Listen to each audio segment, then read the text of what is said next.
आज हम लेवल 3 का जो पीजीटी एग्ज़ाम का क्वेश्चन पेपर है वो सॉल्व कर लेते हैं। ये केवीएस का क्वेश्चन पेपर है। इसमें ऑल टोटल हमको साइकोलॉजी से यहाँ 30 और यहाँ अबाउट 60 क्वेश्चंस मिल जाएंगे, तो 90 क्वेश्चंस हमारे इस पीजीटी पेपर के प्रिपेयर हो जाएंगे। बहुत प्यारा क्वेश्चन पेपर है, सॉल्व कर लेते हैं हम। क्वेश्चन नंबर 1 है, which of the following concept is derive from famous Bobo doll experiment. Easy question. Bobo doll experiment किस में हुआ था? इंसाइटफुल लर्निंग में हुआ था क्या? नहीं। किसमें हुआ था? ऑब्जर्वेशनल लर्निंग में। एल्बर्ट बैंड्यूरा जो थे, उन्होंने क्या किया था? उन्होंने एक एक्सपेरिमेंट किया था जिसका नाम था बोबोडॉल एक्सपेरिमेंट, जिससे हमें पता चला था कि मॉडलिंग के थ्रू, ऑब्जर्वेशन के थ्रू जो बच्चे हैं वो बिहेवियर जो है वो सीखते हैं। ठीक है। सेकेंड क्वेश्चन में आ जाते हैं। The age range of genital stage of Freud's theory of psychosexual development is similar to which of the following stage of Erickson's theory of psychosocial development। हमें पता है कि सिगमंड फ्रॉइड ने साइकोसेक्सुअल थ्योरी दिया था, जिसमें उन्होंने कितना 5 स्टेजेस बताई थी, और साइकोसोशल डेवलपमेंट की जो थ्योरी है एरिक्सन की, उसमें 8 स्टेज बताई है। तो कह रहे हैं ऐसी कौन सी स्टेज है जो सिमिलर है दोनों में। ठीक है, तो यहाँ पे कौन सी है? मतलब जेनाइटल स्टेज कह रहे हैं। ठीक है, ऐसे तो सिमिलर सारी ही स्टार्टिंग की स्टेजेस हैं, बट स्पेसिफिकली यहाँ पे जेनाइटल स्टेज की बात कर रहे हैं। तो जेनाइटल स्टेज और जो अडोलिसेंस की स्टेज होती है साइकोसोशल में, वो सिमिलर है। तो अडोलिसेंस की स्टेज कौन सी होती है? Identity versus role confusion. तो ऑप्शन 4 जो है वो यहाँ पे हमारा करेक्ट आंसर हो जाएगा। जेनाइटल स्टेज साइकोसेक्सुअल में और आइडेंटिटी वर्सेस रोल कंफ्यूजन दोनों में काफ़ी ज़्यादा सिमिलैरिटी है। ठीक है। थर्ड क्वेश्चन पे आते हैं। The feeling of adolescence every one is looking at me. जो बच्चे होते हैं 15-16 साल के, उनको ऐसा लगता है, मतलब वो हमेशा अच्छे कपड़े पहन के जाना चाहेंगे, हमेशा सब कुछ चीज़ें वो बहुत अच्छी करना चाहेंगे। क्यों? क्योंकि उनको लगता है कि सब उनकी तरफ ही देख रहे हैं। They are the centre of attention.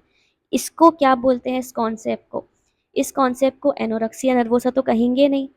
ये दोनों क्या है? ये डिसऑर्डर्स हैं, है ना। तो ये तो ऑप्शन अपने आप इनकरेक्ट हो गए। फिर पर्सनल फैबल ये नहीं है। This is called the imaginary audience effect. इनको ऐसा लगता है कि कोई इमेजिनरी ऑडियंस है जो लगातार इनकी तरफ देखे जा रही है। ठीक है। फिर आते हैं क्वेश्चन नंबर 4 पे। अप्लाइड बिहेवियर एनालिसिस कह रहे हैं, अप्लाइड बिहेवियर एनालिसिस APA जिसको हम कहते हैं, वो किस प्रिंसिपल पे बेस्ड है? तो ये जो अप्लाइड बिहेवियर एनालिसिस है ना, इसमें हम रीइंफोर्समेंट वगैरह के थ्रू बिहेवियर मॉडिफिकेशन पे काम करते हैं। इस पे काम करते हैं, बिहेवियर मॉडिफिकेशन पे। तो हमको कोई भी चीज़ चेंज करनी है तो हम रीइंफोर्समेंट दे के उसको चेंज करने की कोशिश करते हैं। That is only applied behaviour analysis. तो ये किसका पार्ट हो जाएगा? यहाँ पे रीइंफोर्समेंट है ना, तो किसका पार्ट हो गया? ऑपरेंट कंडीशनिंग का। तो ऑप्शन 2 जो है वो करेक्ट आंसर हो गया।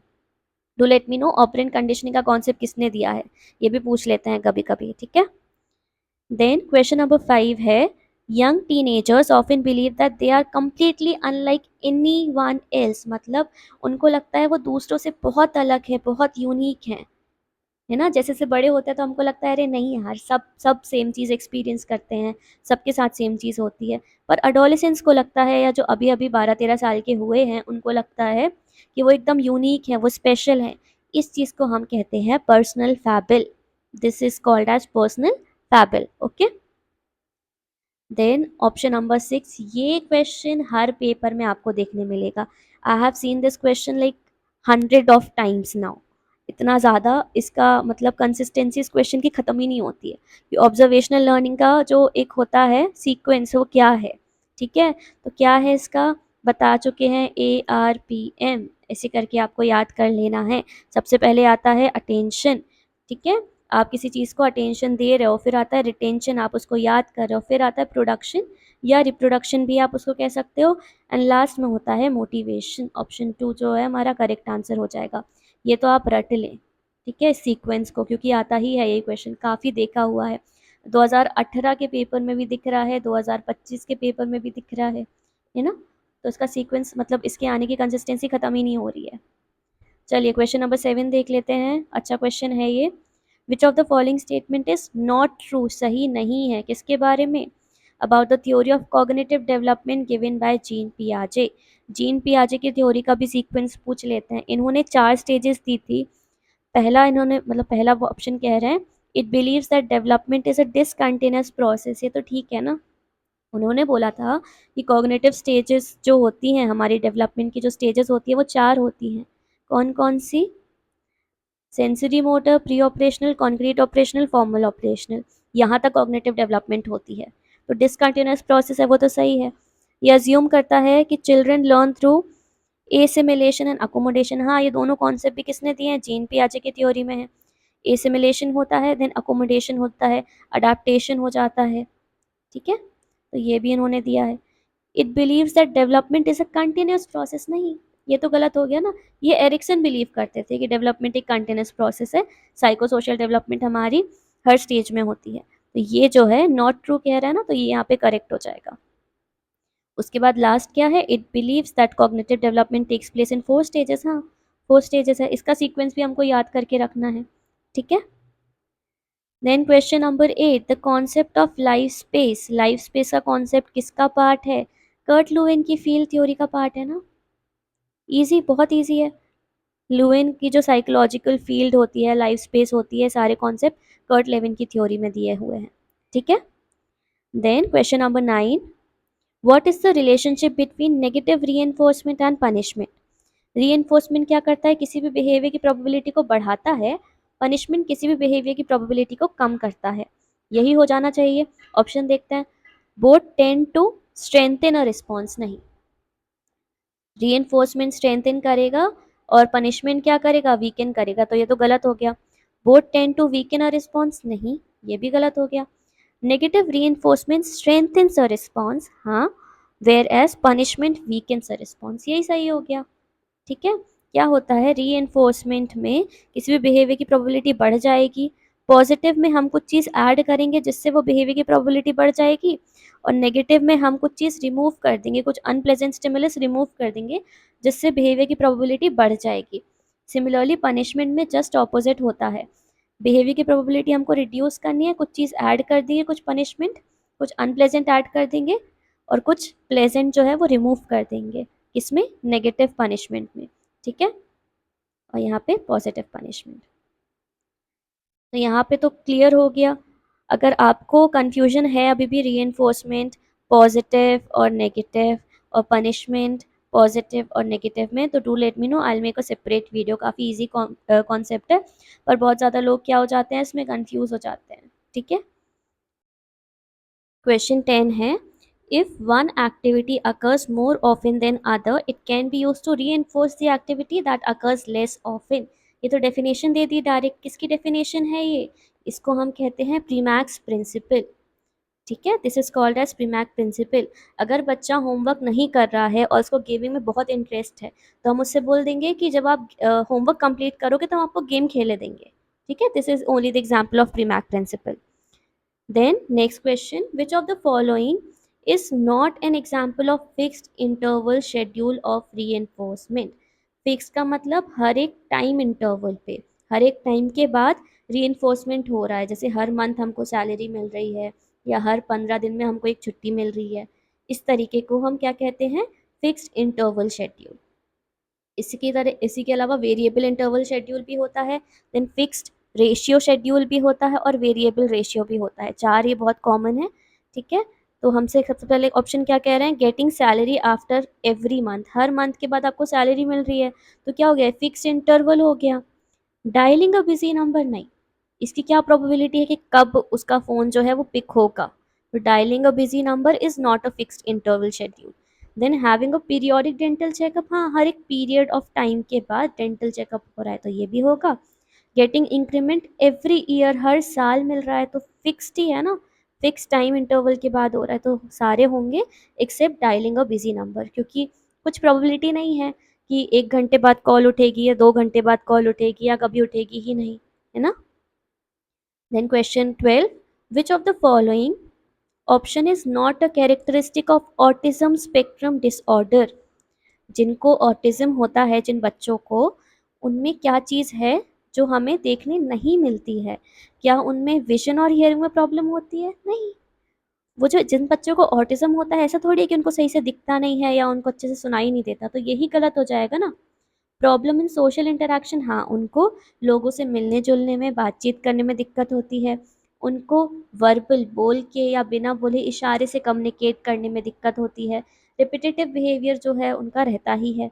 ठीक है, तो यहाँ पे जो ऑप्शन 1 है वो गलत हो जाएगा। ऐसा नहीं है कि उनको देखने में या सुनने में तो कुछ भी दिक्कत होती है। देन क्वेश्चन नंबर 13, किम चेंज हर मोबाइल नंबर। किम ने क्या कर लिया, अपना मोबाइल नंबर जो है वो बदल लिया और नया नंबर मिल गया उनको।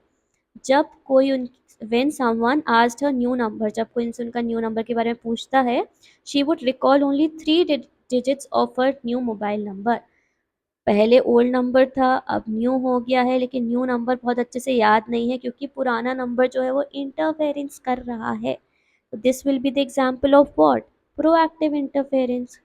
प्रोएक्टिव इंटरफेरेंस का मतलब पुराना आपको याद रह रहा है पर न्यू याद करने में आपको समस्या हो रही है। तो यहाँ पे ऑप्शन 2 जो है वो करेक्ट आंसर हो जाएगा। कई बार क्वेश्चन ऐसे भी पूछ लेते हैं कि रेट्रो इंटरफेरेंस, एक सेंटेंस दे देंगे और पूछ लेंगे रेट्रोएक्टिव है या प्रोएक्टिव है। तो इसमें भी काफ़ी ज़्यादा कंफ्यूजन हो जाती है। प्रोएक्टिव में आपको पुराना जो है वो याद रहता है, न्यू के में इसके साथ दिक्कत हो जाती है। रेट्रोएक्टिव में आपको न्यू याद रहता है, पुराने के साथ दिक्कत हो जाती है। ठीक है, याद रखना ऐसे। देन क्वेश्चन नंबर 14 है, which of the following is not true about the socio cultural theory of Vygotsky. Vygotsky ने कौन सी थ्योरी दी थी, सोशियो कल्चरल थ्योरी। सबसे पहला है, children learn very little from performing task that they can already को independently. ये बात तो सही है ना, this is true. In concept of zone of proximal development is a part of it. हाँ, जेडपीडी तो होता ही है, स्काफोल्डिंग भी होता है। ठीक है, then it ignores the importance of language in cognitive development. Ignore करते हैं क्या, नहीं। वाइगॉट्स्की ने तो इम्पोर्टेंस दी है लैंग्वेज डेवलपमेंट को। ठीक है, तो इग्नोर नहीं किया है, तो ये सही आंसर हो जाएगा क्योंकि नॉट ट्रू पूछ रहा था।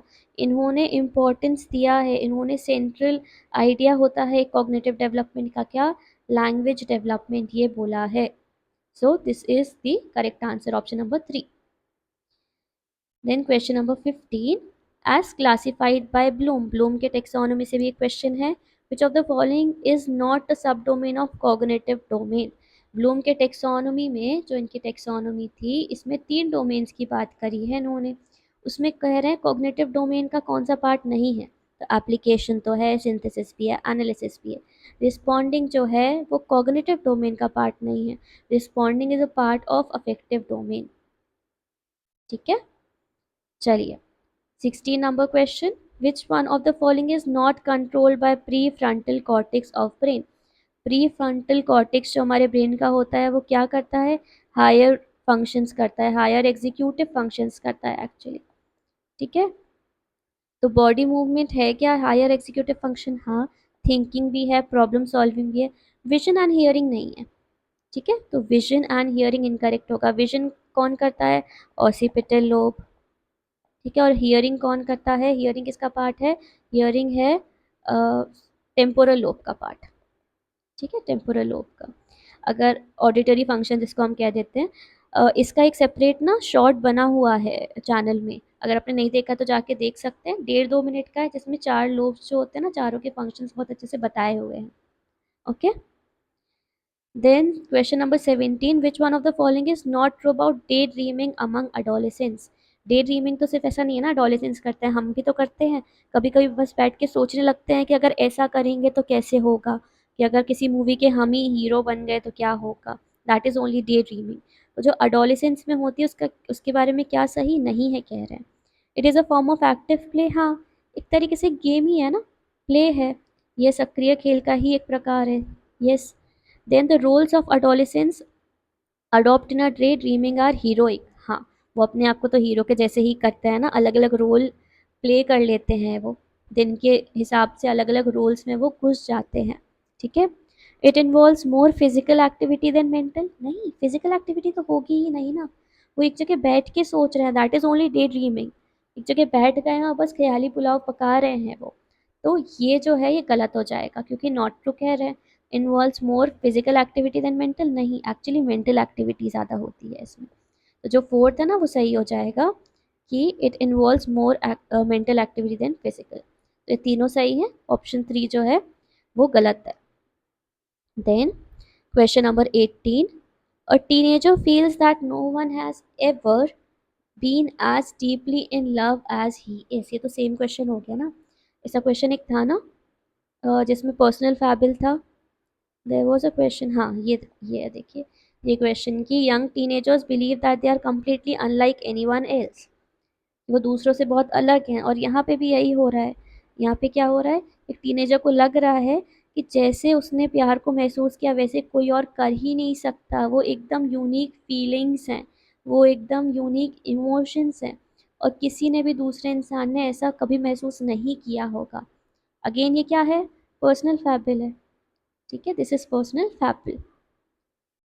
क्वेश्चन 19 है, the phrase six on one hand and half a dozen on other best describe which type of conflict. अलग अलग टाइप के कॉन्फ्लिक्ट होते हैं, इसमें कह रहे हैं सिक्स है in one hand and half a dozen, मतलब हाफ अ डजन कितना हो गया, अगेन 6 हो गया, यहाँ भी 6 है, यहाँ भी 6 है, मतलब अपॉर्चुनिटीज दोनों साइड कैसी हैं, इक्वल हैं, इक्वली अट्रैक्टिव हैं। ठीक है, एग्जाम्पल जैसे कि एक जगह आपकी जॉब लगी 70,000 आपको मिल रहा है, दूसरी जगह भी जॉब लगी वहाँ पे आपको 70.5 थाउजेंड है, मतलब ऑलमोस्ट इक्वली इक्वल है ना, कुछ ऐसे बहुत डिफरेंस नहीं है, 500 में क्या ही फर्क पड़ जाएगा इंसान को। ठीक है, तो यहाँ पे क्या हो जाएगा, दोनों अट्रैक्टिव अपॉर्चुनिटीज़ हैं, तो ये क्या बोलेंगे हम इसको, अप्रोच अप्रोच कॉन्फ्लिक्ट, कि मैं इधर जाऊँ ये भी प्लस है ये भी प्लस है, मैं इधर जाऊँ या मैं इधर जाऊँ, you are just confused. Okay, then question number 20, according to ecological theory of Bronfenbrenner, which of the following does not belong to macro system of child। Bronfenbrenner की जो इकोलॉजिकल थ्योरी है उसमें अलग अलग सिस्टम्स है, micro system, meso system, macro system, chrono exo system, है ना। तो यहाँ पे कह रहा है कि मैक्रो सिस्टम में क्या चीज़ बिलोंग नहीं कर रही है। मैक्रो सिस्टम में हमारे क्या आ जाते हैं, वैल्यूज आ जाते हैं, कस्टम आ जाते हैं, लॉज आ जाते हैं। स्कूल जो है it is not a part of macro system. Okay, तो यहाँ पे ये करेक्ट हो जाएगा। Then question number 21, which of the following is not true about a reward.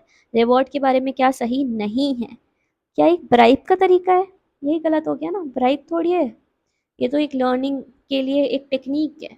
ठीक है, तो it increases the desirable behaviour, हाँ। It is a pleasant stimulus, yes. It gives strength, it is given to the strengthen to it is given to strengthen the response, yes. Reinforcement के जैसे काम करता है ये। ठीक है, तो यहाँ पे यही हो जाएगा। Then the investment theory of creativity is given by, easy question, किसने दिया investment theory, this is given by Sternberg and Lubart, तो यहाँ पे ऑप्शन 3 जो है वो करेक्ट आंसर हो जाएगा। Then question number 23, at this stage of development children think, बच्चे कैसे सोचते हैं, अपनी आंखों से, अपने कान से, अपने हाथ से और दूसरे सेंस ऑर्गन से। The above statement best describe which of the following stage of cognitive development, किसने दी थी ये चारों स्टेज, जीन पियाजे ने। ठीक है, उनके अकॉर्डिंग जब बच्चे अपने सेंसेस से सीखते हैं, सेंसेस से और एक्शन से, हाथ भी यूज हो रहा है तो एक्शन हो गए, सेंसेस कौन से हो गए, आईज ईयर सेंस ऑर्गन्स, तो किस स्टेज में होता है ये, सेंसरी मोटर में। सेंसरी मोटर में बच्चे अपना सेंसेस से और अपनी हरकतों से, एक्शन से, मतलब हाथ पैर जो भी यूज कर रहे हैं उससे सीखते हैं। ठीक है, देन अगेन क्वेश्चन नंबर 24, हो सकता है इसका आंसर नहीं पता हो, विच of the following is the founder of, founder या फादर भी कहा जाता है इनको, किसका, चाइल्ड स्टडी मूवमेंट का, कौन है, जी स्टैनले हॉल जो है, he is called to be the father या founder of child study movement. इन्होंने कैसे एजुकेशन को हम इन्हांस कर सकते हैं, कैसे अलग अलग टेक्निक्स, टीचिंग टेक्निक्स यूज़ कर सकते हैं, लर्निंग मेथडोलॉजीज यूज़ करते हैं, इसके बारे में बात की है। ठीक है, question number 25, which one of the following is not a form of immaturity of thinking during adolescence is proposed by alkyne. Alkyne ने अलग अलग तरीके के बताए हैं, जैसे जो पर्सनल फैबिल है, पर्सनल फैबिल यही है ना, स्पेशलनेस, अच्छा हाँ लिखा हुआ है देखिए, पर्सनल फैबिल, इसी को हम क्या कहते हैं, यूनिकनेस या स्पेशलनेस, तो वो असर्टिवनेस, आर्ग्यूमेंटेटिव, आइडियलिज्म। तो उन्होंने बोला है इमेच्योरिटी ऑफ थिंकिंग का पार्ट क्या नहीं है, तो आइडियलिज्म तो है पार्ट, आर्ग्यूमेंटेटिवनेस भी है, असर्टिवनेस जो है वो नहीं है। असर्टिवनेस जो है वो मैच्योर थिंकिंग का पार्ट है, it is a part of mature thinking. ठीक है, जबकि पर्सनल फेबल भी इमेच्योरिटी का ही पार्ट है। Then which of the following is not a democratic teaching strategy. Democratic teaching strategy कौन सी नहीं है, प्रॉब्लम सॉल्विंग है क्या, हाँ। क्यों, क्योंकि बच्चों को आप कुछ चीज़ दे के सिखा रहे हो, उनको प्रॉब्लम दे के सिखा रहे हो, तो टीचिंग स्ट्रेटेजी है, डेमोक्रेटिक है। प्रोजेक्ट भी है, डिस्कवरी भी है, डेमोन्स्ट्रेशन नहीं है। Demonstration is not a part of democratic teachers strategy, क्योंकि ये टीचर सेंट्रिक है। टीचर ही डेमोन्स्ट्रेट करेगा ना, this is teacher centred, and therefore this is not a part of democratic teacher teaching strategy. Last 4 questions for part 1. Part 2 में जो बचे हुए 60 question है वो हम कर लेंगे। 30 ऑल टोटल 90 क्वेश्चन है ना, 30 ऐसे 3 पार्ट्स में हम कर लेंगे, ठीक है। Then which law of trial and error given by Thorndike is similar to the concept of reinforcement. Trial and error का मतलब क्या होता है, हम करके सीखते हैं। हमने कुछ चीज़ ट्राई करी, फिर दोबारा की, फिर दोबारा की, तो इसको हम क्या बोलेंगे, इसको हम लॉ ऑफ इफेक्ट बोलेंगे। This is law of effect. हम करके सीखते हैं कैसा इफेक्ट हो रहा है, पॉजिटिव इफेक्ट हो रहा है, नेगेटिव इफेक्ट हो रहा है, ठीक है। Then question number 28। Question number 28 है, modelling is an effective teaching method for. Modelling जो है वो किसके लिए इफेक्टिव टीचिंग मेथडोलॉजी है। मॉडलिंग का मतलब बच्चे ऑब्जर्व करके आपको इमिटेट करते हैं, राइट। तो जो विजुअल इम्पेयर बच्चे हैं वो तो कैसे करेंगे, चिल्ड्रन विथ लर्निंग डिसेबिलिटी, हाँ ये करेक्ट आंसर हो जाएगा। जिनको लर्निंग डिसेबिलिटी है ना, उनके लिए एक बहुत इफेक्टिव टीचिंग मेथडोलॉजी है मॉडलिंग, ठीक है। Question number 29, which of the following is best indicator of high intelligence. High intelligence का क्या इंडिकेटर है कि 103 आ गए IQ टेस्ट में, एवरेज हुआ ना फिर तो वो अकॉर्डिंग टू IQ टेस्ट, तो नहीं। रिसाइटिंग पोएम फ्रॉम मेमोरी, ये इंटेलिजेंस कैसे हो सकता है, नहीं। ज़्यादा नंबर आना इंटेलिजेंस का पार्ट नहीं, अकेडमिक अचीवमेंट उसकी अच्छी है, ठीक है। Not making the same mistake after receiving feedback, किसी ने बताया आपकी ये गलतियां हैं तो आपने उसको दोहराना बंद कर दिया, this is only what intelligence is, तो ये सही हो जाएगा। In question 30 is, a child angrily hits a playmate in the same way that he has been punished at home. उसने क्या किया, उसने बिहेवियर को इमिटेट किया, जो उसने घर में सीखा उसको रिपीट किया, तो कौन सी लर्निंग हो जाएगी, ऑब्जर्वेशनल लर्निंग। यहाँ पे हमारे 30 क्वेश्चंस जो खत्म हो गए। अगर अभी तक आपने चैनल सब्सक्राइब नहीं किया तो कर दें, क्योंकि जो पोस्ट होती हैं चैनल की और जो यूट्यूब शॉर्ट्स होते हैं वो बहुत हेल्पफुल होंगे आपके लिए, ठीक है। वीडियो तो हेल्पफुल होंगे ही, पर वीडियो देखने के लिए आपको प्रॉपर टाइम चाहिए, 30 मिनट 40 मिनट का। पोस्ट और शॉर्ट के लिए 1 मिनट 2 मिनट में आप इजीली उस चीज़ को कर सकते हो, ठीक है। नेक्स्ट पार्ट में आते हैं, बाकी के बचे हुए जो लास्ट में हमारे पास इसी क्वेश्चन पेपर में 60 क्वेश्चन और हैं। यहाँ पे कहाँ गए, ये ये सारे भी बहुत अच्छे क्वेश्चंस हैं, ये हम जो है वो नेक्स्ट पार्ट में कर लेंगे, ओके।